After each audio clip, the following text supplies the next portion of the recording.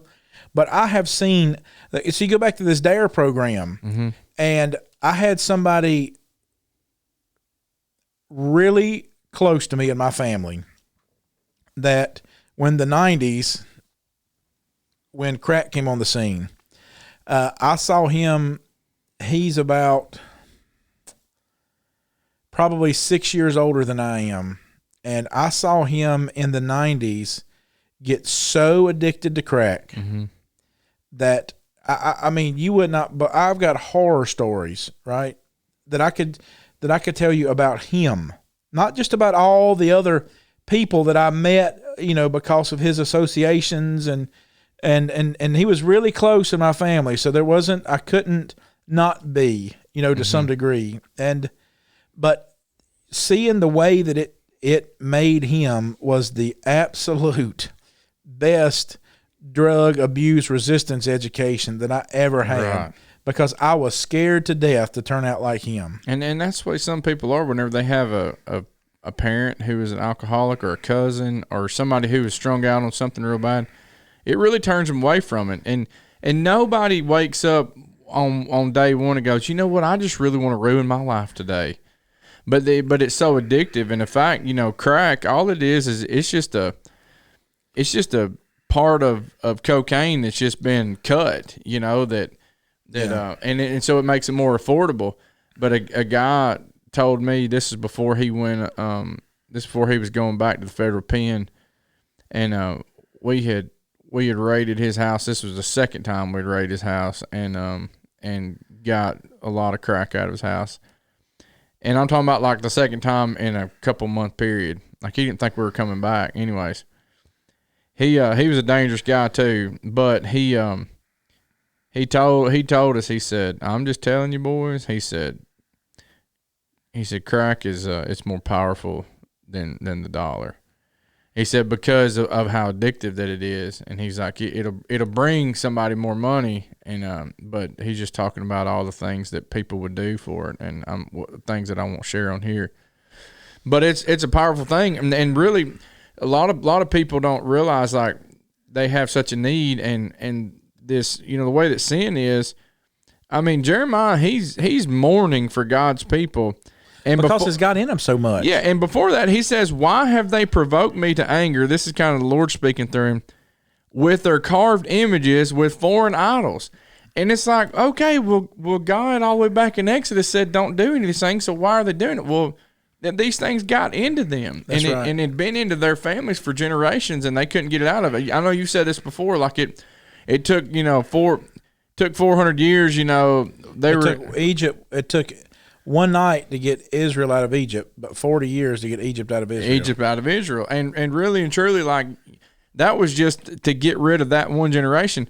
But here, Egypt's still in Israel. And it's because of their association. That's right. And that's so, the big thing is that, so you go back to this addiction thing, and you could pull this out, Bob, and you could put a million other things in its place. It don't have to be, oxycodone or whatever it is they prescribe to me. And, you put anything in that place. You could put women, you could put money, you could put, whatever the case may be. It's because Satan is after us. Nicotine, whatever. Yeah, it's all those things because, man, I mean, Proverbs 4 and verse 23 says, keep your heart with all diligence, for out of your heart springs the issues of life. What does that mean? It's the things, your heart, what's going to come out of your heart is going to be what's driving you in your life. We just had our Tuesday morning staff meeting with our elders that we do. And, one of the things we talked about was how to, keep steam ahead here with our congregation. Well, the reason why we got to do that is because we can fool ourselves. Mm-hmm. We can fool ourselves into thinking that we're doing all these great things and we're real blessed, but it really boils down to not what we're saying, what we're doing. But yeah, exactly. But what we're doing, because, out of your heart, is the things that motivate you to get up in the morning. Out of your heart is the things that the reason why people are depressed and they stay at home and They have nothing that's driving their heart anymore. You know, you follow what I'm saying? Mm-hmm. They have nothing that gets their get up and go anymore. And so, you know, you take these guys that have, you know, we deal with in our benevolence. I mean, Bob, I'm telling you, you can tell it. Ben can tell you that these guys, they want nothing more in their life than to get rid of this drug. I mean, this drug to them is the absolute worst thing that has ever happened to them. They would trade 10,000 times anything else to get rid of it. And they will sit here. I've had guys, Ben and I had a guy and a girl. The girl was pregnant, and the guy was, he was a heroin user for 10 or 15 years. And he said just in the last, what did he tell us, Ben, in the last week or two, you know, that they had just started shooting methamphetamines. And he was like, but I was like, we want to help you, but we cannot help you when you're on drugs. Mm-hmm. And the reason why is because we it's the controller. That's exactly right. We will never be able to win that battle while you're on drugs. He said, I can quit tomorrow. And you know, and it won't, like, you know, some people tell you that with no intentions. Mm-hmm. You know what I mean? Like, they just tell you that because they think that's what you want to hear. Right. And I'm not trying to say I judge hearts, but I've been around, you know, manure enough to know what it smells like. And, you know, I really felt like this guy wanted, and he thought that he could do that, didn't he, Ben? But could he? No, he could not. It's because, you know, there's this thing in John 8 that Jesus goes through about sin and slavery. And what he deals with is this really powerful thing about the way that sin gets in our lives, and we don't even realize it. So you figure that in John 8, he's having this conversation with these people who were religious. Yeah, that's exactly right. These people that are the ones that believe in Jesus, the ones that think that he's the prophet, the one that these people that are perceived as the ones that should be the most spiritual in their lives. And they were the ones who thought they were the most spiritual in their lives. That's right. As he spoke these words, many believed in him, verse 30. That's the people, right? He's teaching them about these things, verse 24, unless you believe that I am he, you will die in your sins. These people believe to some degree that Jesus is the Messiah. You know, he's telling them these things. He's the Messiah. Well, what does that mean? If he's the Messiah, it doesn't just mean that he can take away my sins. He can take away the sins. God loved the world so much that he gave his only begotten son, that whoever, right, to the Calvinist that thinks that God had a plan, God said whoever believes in me. So just the elect. That's exactly right. And so Jesus is going through this scenario here, and these people believe it, right? But there's still a challenge that they've got. They've got these things in their lives that they can't get over with. And Jesus said, verse 31, to those Jews who believed him, these are the ones that are believing him. If you abide in my word, you're my disciples indeed, and you'll know the truth, and the truth will make you free. And they answered him and said, we are Abraham's descendants and have never been in bondage to anyone. How can you say you will be made free? Well, these guys, they've almost constantly been in bondage, Bob. Yeah. I mean, there's not really a point in Jewish history, you know, from the time they get to the period of the judges. You know, you got Joshua's generation and the generation after him, right? This is like the Mac Daddy Israel generation. This is where they're really free and they're really kind of masters of their own. They're conquering, yeah. Conquistadors. They're the masters of their own domain. After this, it goes south. They start the period of the judges. I think Bible speak is the 7 cycles of sin. You ever heard it described that way before? Mm-hmm. If you go through and look, there's kind of these 7 cycles that Israel just continues to go through there in the judges. Downward spiral, yeah. Yeah, this you go through this down, and then up, down, and then up. It's 7 cycles they go through each time, and God brings in these people to destroy them, to conquer them. Then you go through all the kings, you know, all the scenarios. Solomon is the only one that doesn't have any fighting. You know, God gives Solomon rest all around him for David's sake. And then after that, boom, you know, the kingdom's divided. They're fighting from then on until Rome gets there. And this guy says, we're children of Abraham. We've never been in bondage. And, you know, can't you just see Jesus looking at him like, you know, have to do this like, you know, Don't open your mouth. Like, You know, are you kidding me? yeah, like when your kids do something so stupid, you know, you're like, how did you? Why are you talking about my kids? I say in general. I know, you know, I know. I'm messing. when our kids, you know, do something so stupid, and Yeah. you're like, Did you really just say that? I don't even know how to Yeah. start with this question. You know, like there's not even a manual that deals with this. You know, Yeah. and so that's where he's at here. He's like, you just don't understand. Jesus said, listen, you're not understanding what I'm saying. Most assuredly, to whoever commits sin is a slave of it. The reason why you committed it is because you looked at it, you wanted it, you longed after it. Your heart said, go get it, son. That's what you really need.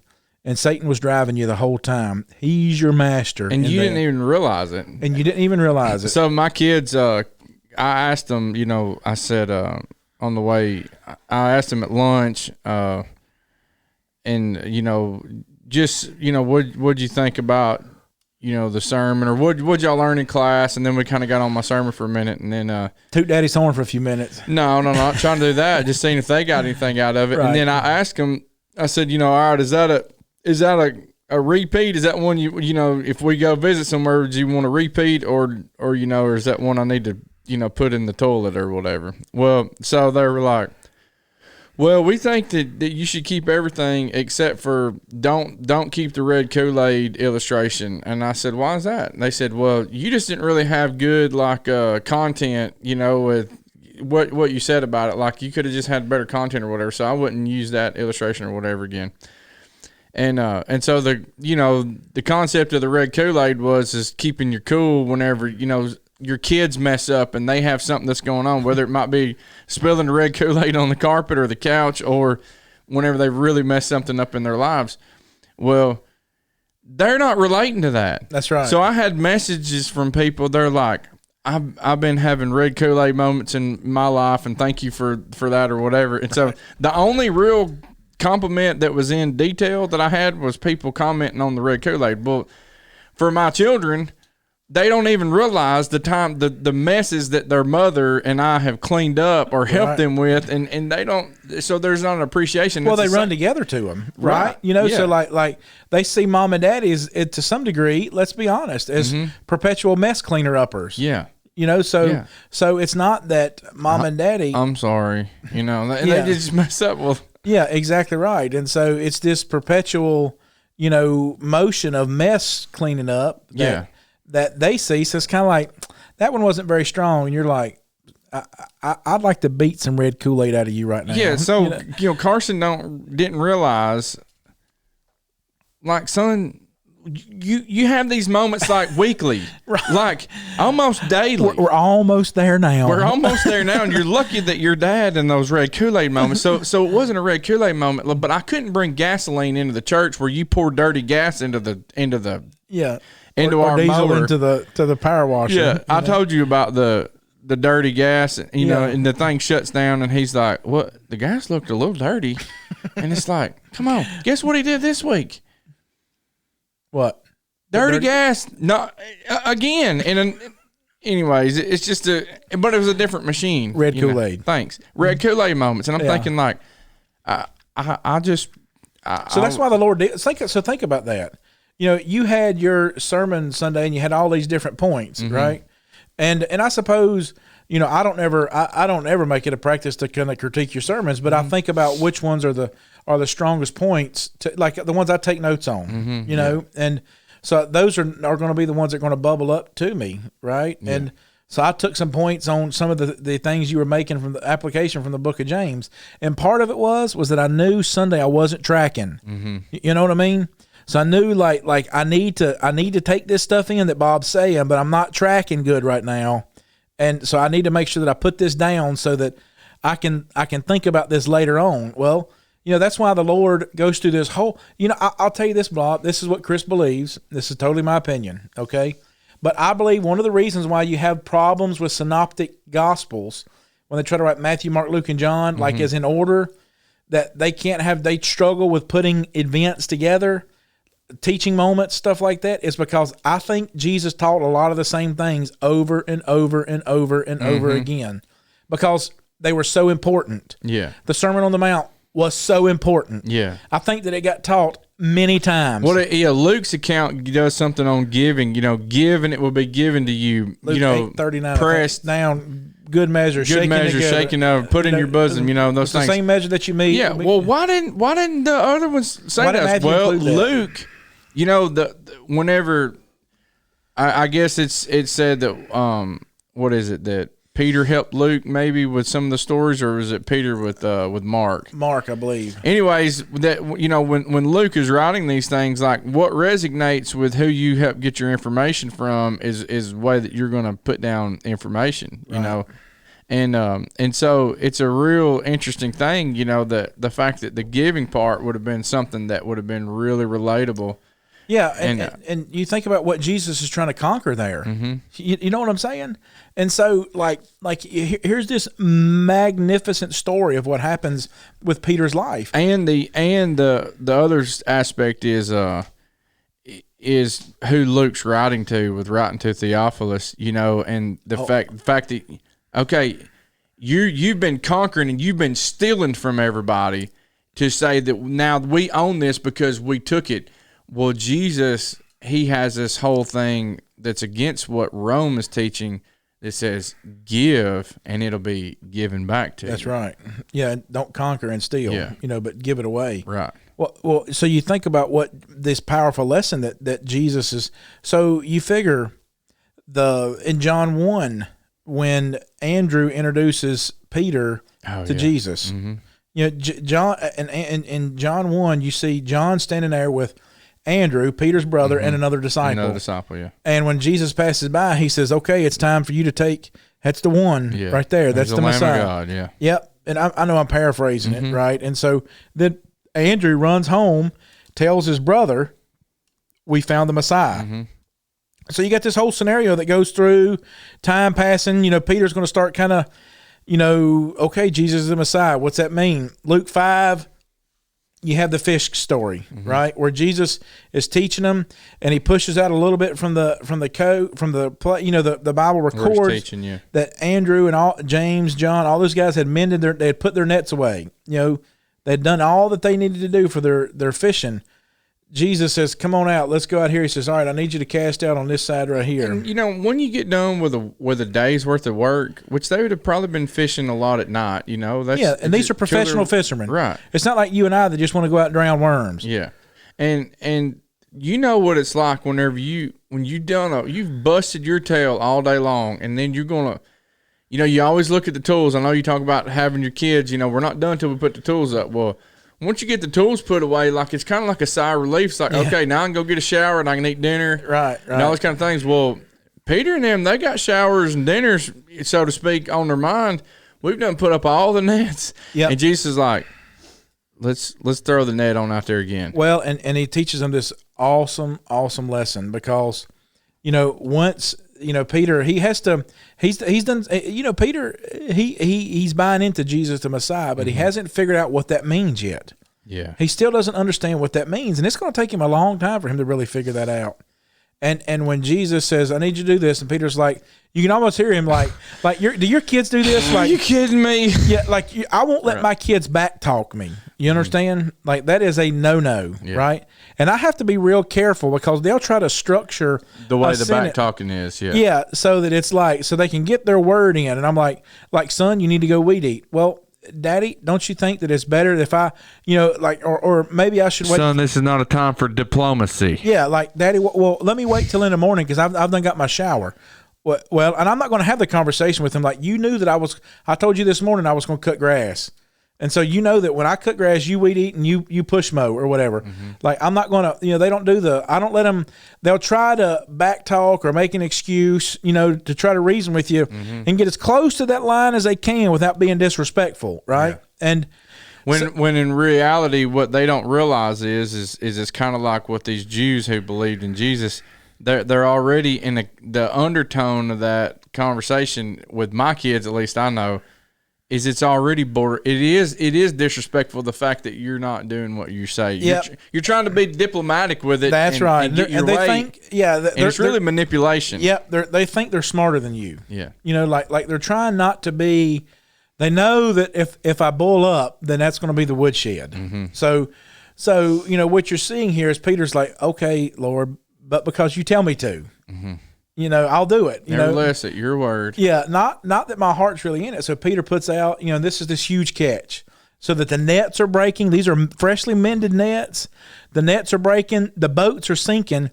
They bring those boats to shore. And I've searched every gospel account, and I've even tried to like research historical, you know, just asking this question. Like the Catholic Church has all these historical traditions that add to the gospels of things, just interesting reads. I'm not saying they're true. Interesting enough, but there's only thing it says is that they bring the boats ashore and they left it all and followed him. This is the biggest catch of fish that they'd ever had in their lives. They've never had a catch of fish where the boats are sinking. You understand? Yeah.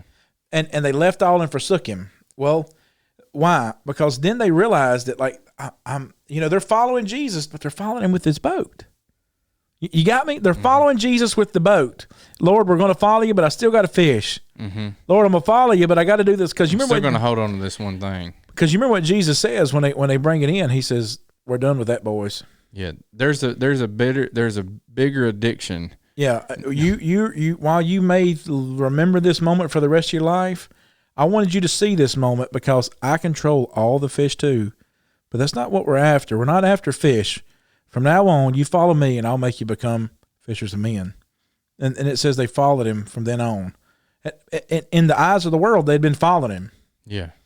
But Peter had been following him with his boat. Yeah. They had to leave the nets. They had to walk away from the boat. And interestingly enough, when he brings Peter home in John 21, what's he doing again? He's fishing. He's fishing. And Peter says that. He's like, I'm going fishing. Yeah. You know, he was down and depressed, but Peter quickly, once he realized it was, because the Lord has to come to him again in the boat and has to say the same thing to him 3 years later, roughly, however you want to look at the ministry, however long it was.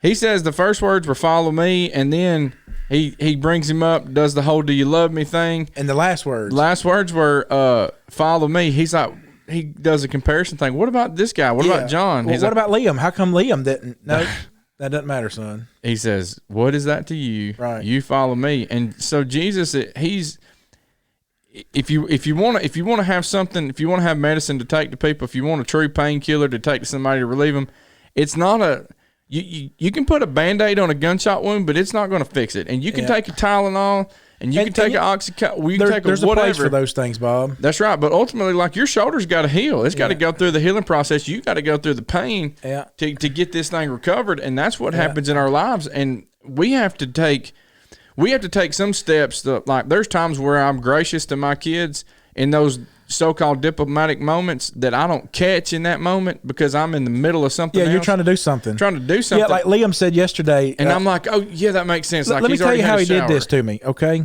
This is what Liam did to me yesterday. We were going down the road. Mr. Sneaky. Yeah, and Liam had downloaded this app on to watch this these, what do they call, anime things, right? It's an app you have to, because he was watching it on my computer in the shop, right? Well, I don't want him watching stuff in the shop because I don't know what they're watching, number one.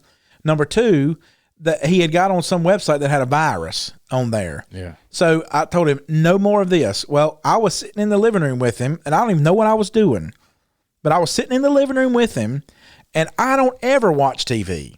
Well, I was sitting in the living room, and he was watching the TV. He downloaded this app, right, that he can watch these anime shows on.